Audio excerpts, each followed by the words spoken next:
Здравствуйте! В эфире информационный выпуск Амшейбшара. Я и мои коллеги расскажем вам о главных событиях дня и не только. Сегодня в программе. 47 домовладений подтоплено в результате 7-бального шторма, который обрушился на Гагарский район в ночь с 26 на 27 ноября.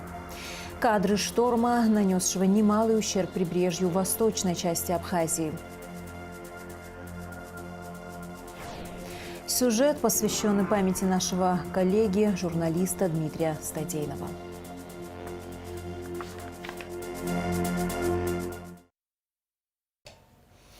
47 домовладений подтоплено в результате стихии в Гагарском районе. В результате 7-бального шторма, который обрушился на район в ночь с 26 на 27 ноября, в Гагре подтоплены 32 дома, в Пицунде 8, в селе Аллахадзе 7.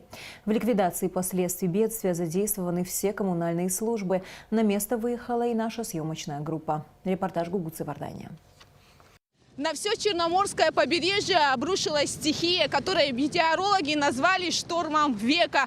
В Абхазии основной удар пришелся на Гагру. Сейчас коммунальщики очищают первую береговую линию от песка, который принесло волнами.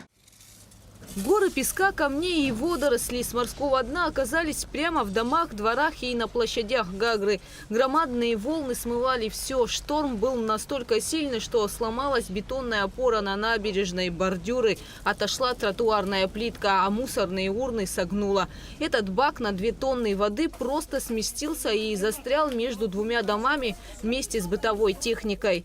2-тонный бак с водой. Нет, его забило между домами. Мы его сейчас порезали и вытащили. Стиральная машинка тоже там. Ну, короче, газовая плита, ну все. Ваше все там получилось? Все наше, все. И холодильник, и микроволновка, дочка, да. И ну, все, что стояло в кухне, все пострадало, все вот полностью. Они бежали помочь, чем да, ничем не поможет. Это все наше, все переломанное, все. Дизель вот тоже накрыл, все накрылось. Вот водой. Вот здесь душевые комнаты. Вот. Смотрите, здесь комната. Здесь. Все пробило. Все через крышу. Все пробило. Сильно пострадала улица Терешковой. Она находится на первой береговой линии. Елизавета Варваштян рассказывает, что волны били в окна, затопило комнаты на 1-м этаже, а еще замкнула электропроводку. Последний сильный шторм, по словам местных жителей, был в 2007 году, но такого разгула стихии они на своем веку не помнят.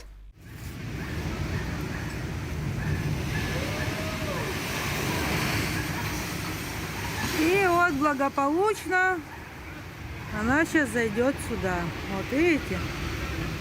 И во двор пошла.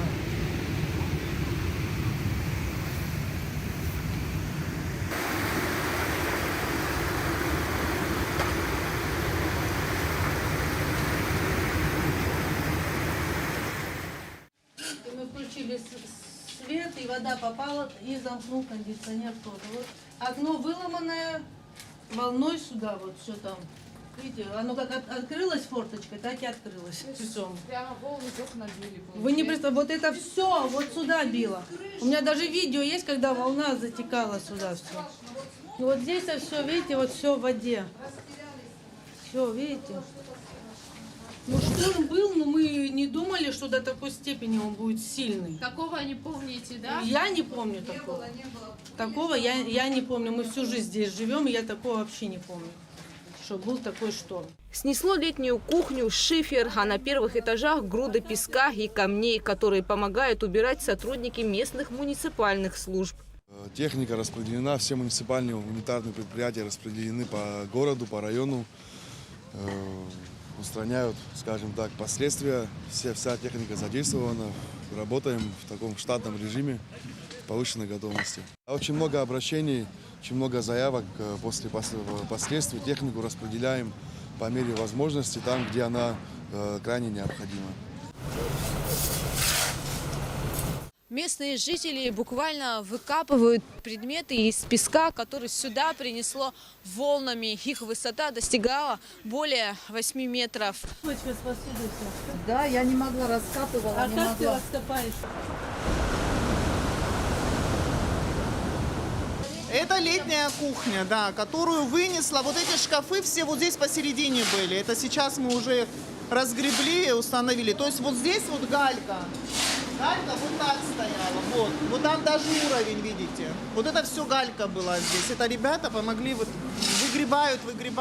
Затоплены были комнаты. Честно говоря, многие у нас здесь соседи, которые тоже пострадали больше, чем я, например. Да? У нас, слава богу, в дом не зашла вода, так как он выше.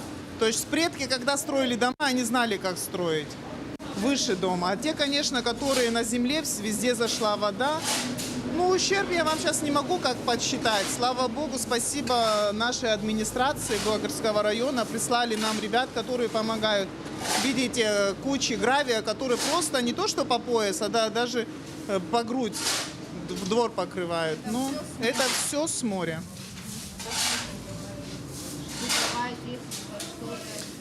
Ну, бытовая техника, единственное, что смогли спасти, стиральную машинку. Холодильники плавали. Вот один холодильник вообще вода унесла, хотя он вот здесь стоял.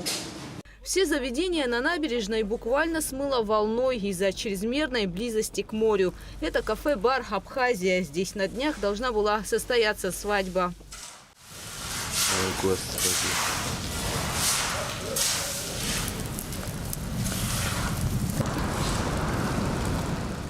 Получается так, что у нас владельцы летних кафе на набережной территории, они приняли весь удар на себя, нанесен колоссальный урон. Есть конструкции, которые сделаны витражами, то есть стеклами.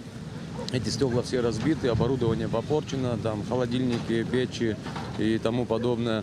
То есть этот ущерб тоже сейчас подсчитывается. Там, где возведен новый объект, тоже подпорные стены поломаны. Так сейчас выглядит столовая «Чайка» и другие заведения на набережной Гагры.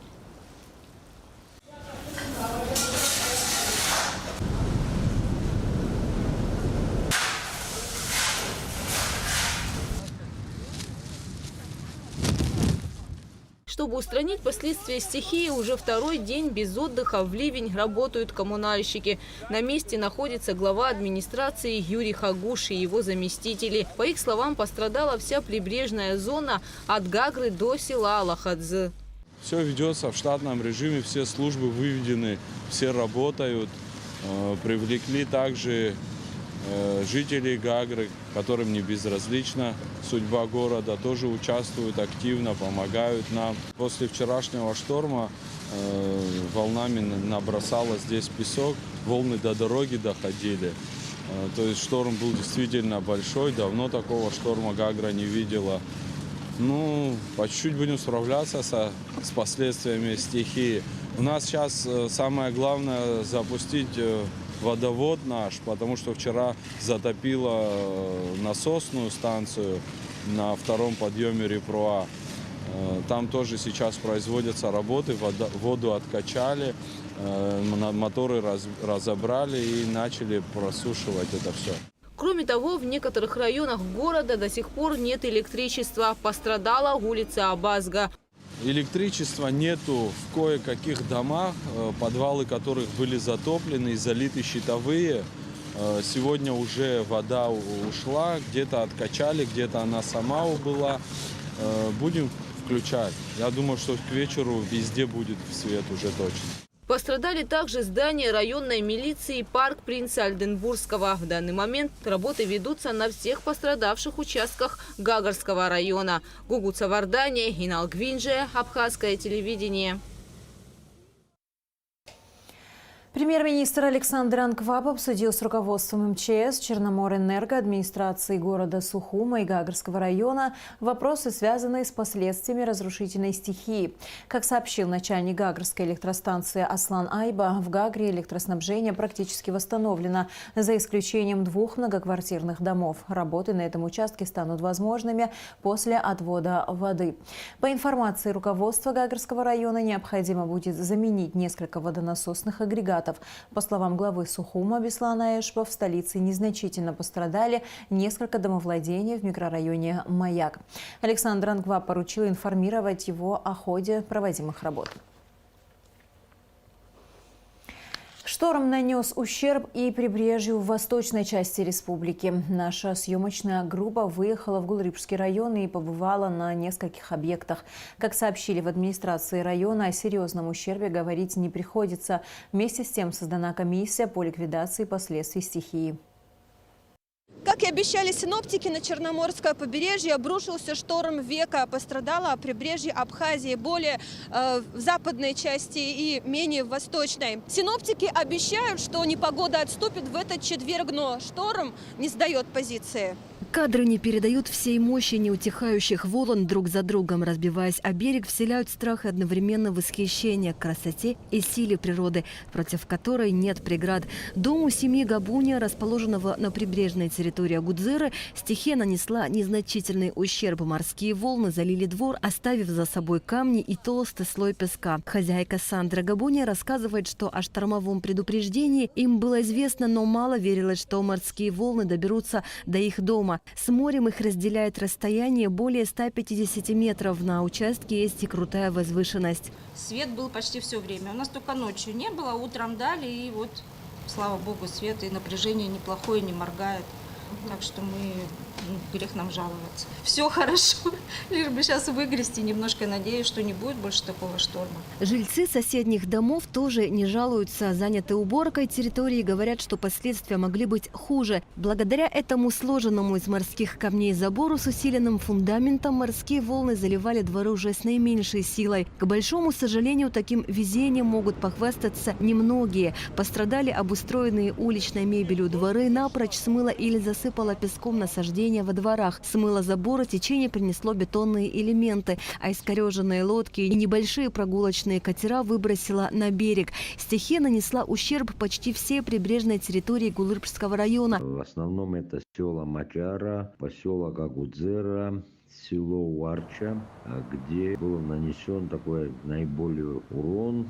Были повалены в районе 6 деревьев, которые мы своими силами сумели уже убрать. Нанесено очень много мусора, песка, глины. В поселке Агудзера даже море принесло контейнер, который перевозится сухогрузами. Но потом будем думать тоже, что с ним делать. Наверное, подключим технику соответствующую для того, чтобы привести в порядок. К счастью, такого ущерба домовладениям стихия не нанесла, но тем не менее у нас в районе 2 дома в селе Уарча и 2 дома в поселке Агудзера по улице Курортная, которые пострадали от шторма. К счастью, должен сказать, в этот раз все обошлось.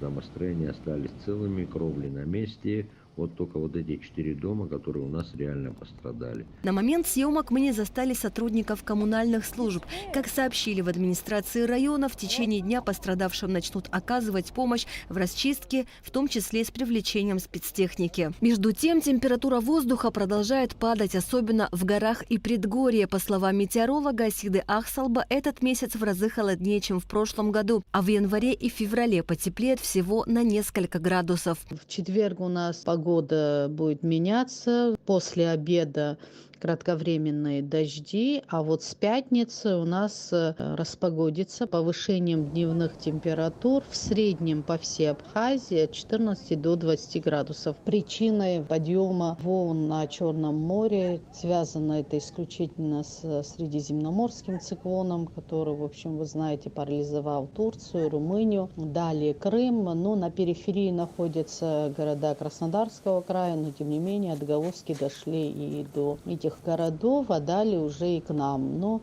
уже с меньшей ударной силой. Всему происходящему есть научное объяснение. По словам Ахсалба, увеличение температуры Тихого океана влияет на климатическое настроение. Вместе с тем метеоролог отметила, что нынешнюю погоду прогнозировали еще летом, ведь температура морской воды показала рекордное значение – 29 градусов тепла. И зимой столкновение воздушных холодных масс со все еще теплым морем также влечет климатические последствия. Во всяком случае, человек за многие века своего существования не извлек главного урока. Не стоит недооценивать силу природы, которая порой непредсказуема и дает суровые уроки. Метеоролог Асида Ахсалба подчеркнула, что строения должны быть расположены не ближе 1 километра от моря. Возможно, тогда стихия прошла бы безболезненно. Асида Малия, Рамо Камкия, Абхазское телевидение.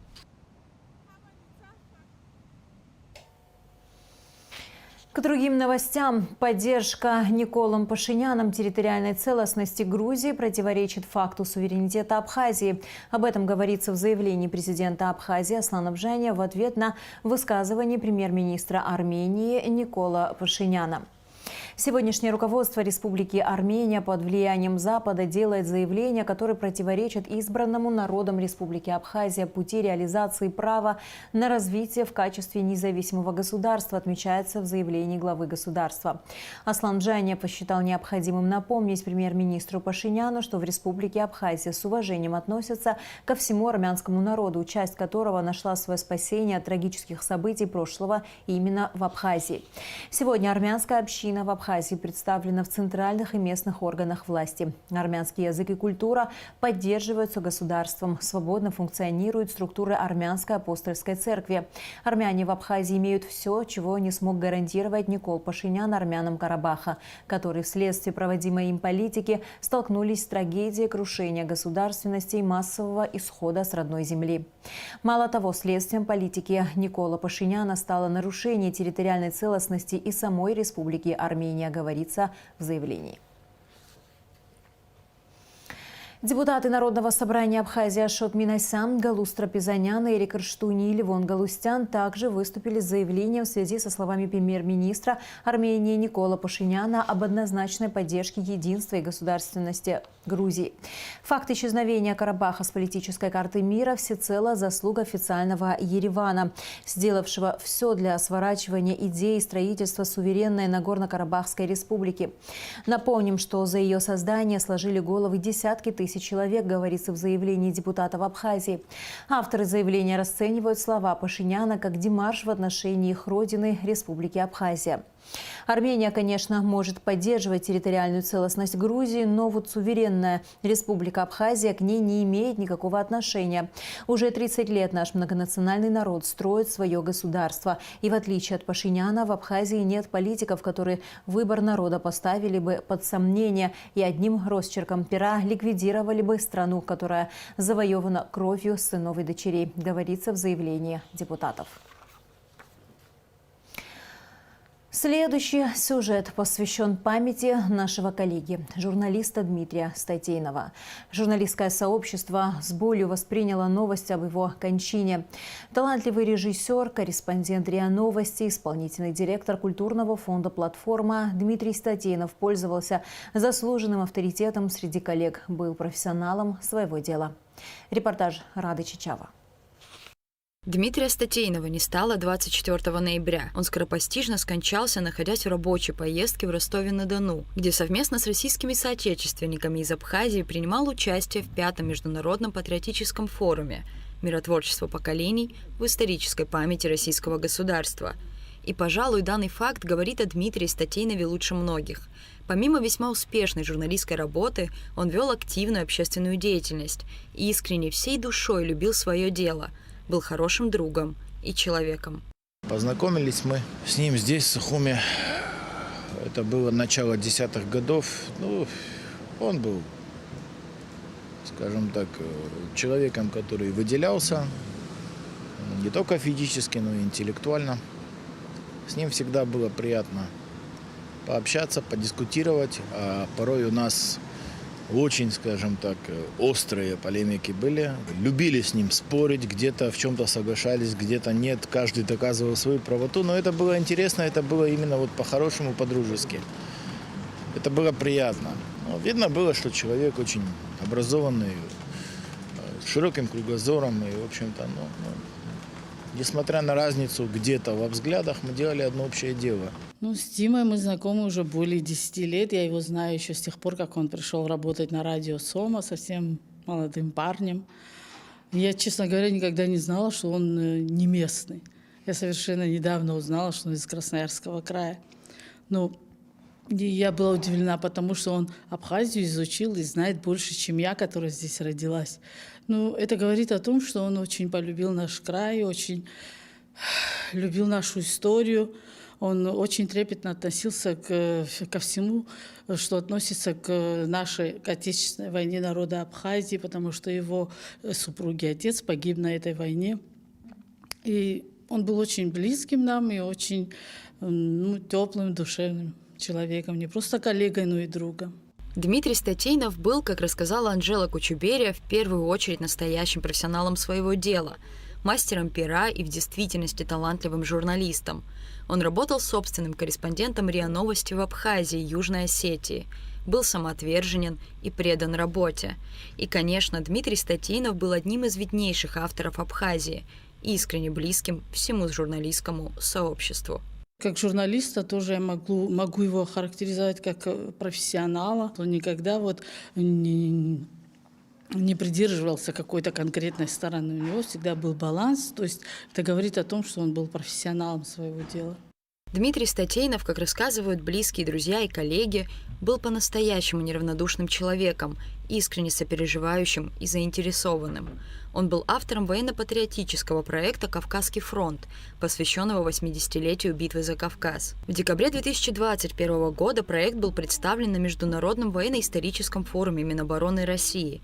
Статейнов также снял несколько документальных фильмов, посвященных событиям Великой Отечественной войны на территории Абхазии, участию ее жителей в войне и участникам Отечественной войны народа Абхазии. Открывали в этом году на перевале Пыв, Анчхо, да, то есть там 2 названия. Восстановленный памятник погибшим защитникам Кавказа.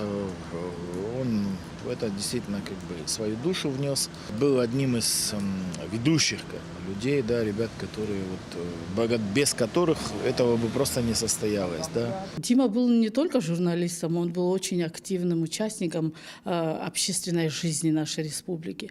Он активно участвовал в работе русских организаций в Абхазии. Очень большие у него были планы, грандиозные планы, можно сказать, по поиску останков советских солдат, погибших на наших перевалах. Благодаря ему летом, когда открывали там памятник на перевале Пыв, я тоже попала на этот перевал, за что очень была ему благодарна. И мы уже собирались как-то лететь уже на Марохский перевал, были у него большие планы. Дмитрий Статейнов родился 27 декабря 1981 года в городе Зеленогорск Красноярского края.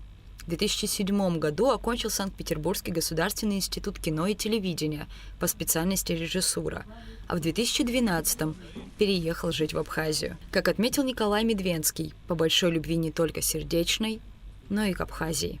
Когда кто-то уходит из родных и близких, ты их не воспринимаешь как ушедших. Но они кто-то отошел, кто-то там вышел, не знаю, там покурить, кто-то там отправился в экспедицию, поймите.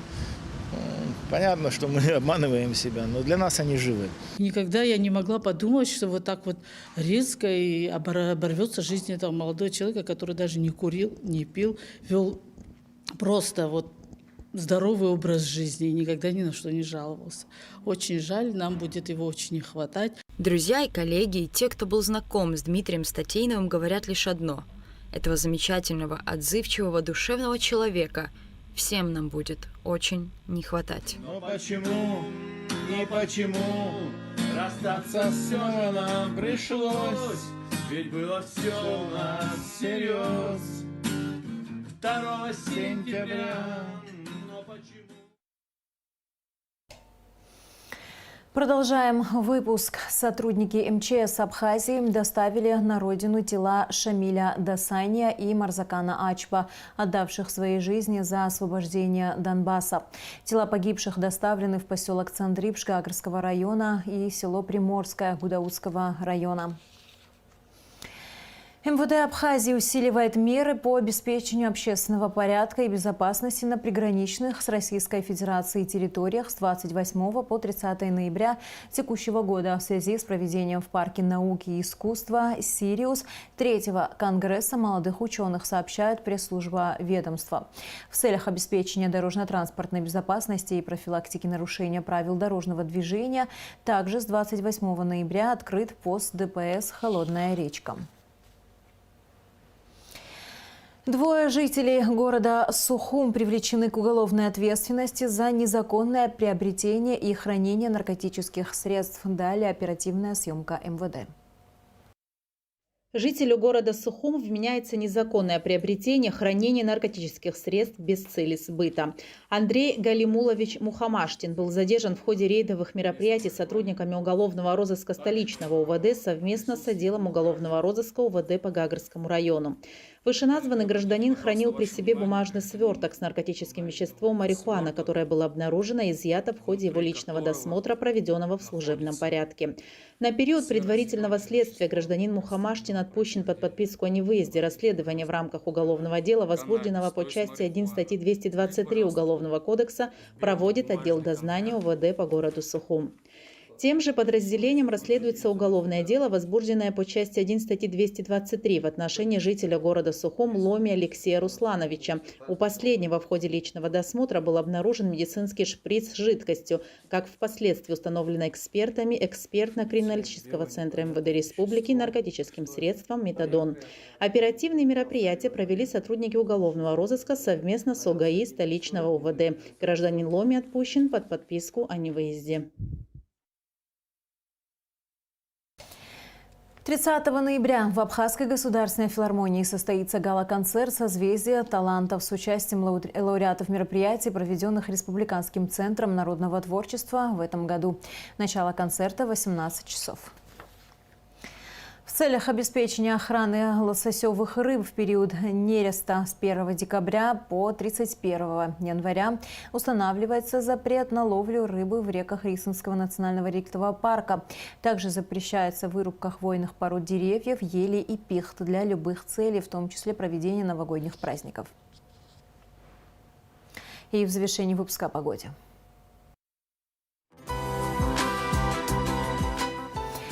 По сообщению гидрометцентра, в среду 29 ноября на территории Абхазии ожидается облачная погода с прояснениями. Днем без осадков, местами в конце дня возможен слабый дождь, в предгорьях и горах снег. Температура воздуха ночью минус 1,4, днем 7-12 градусов, температура морской воды 15 градусов. На этом наш выпуск завершен. До скорых встреч в эфире.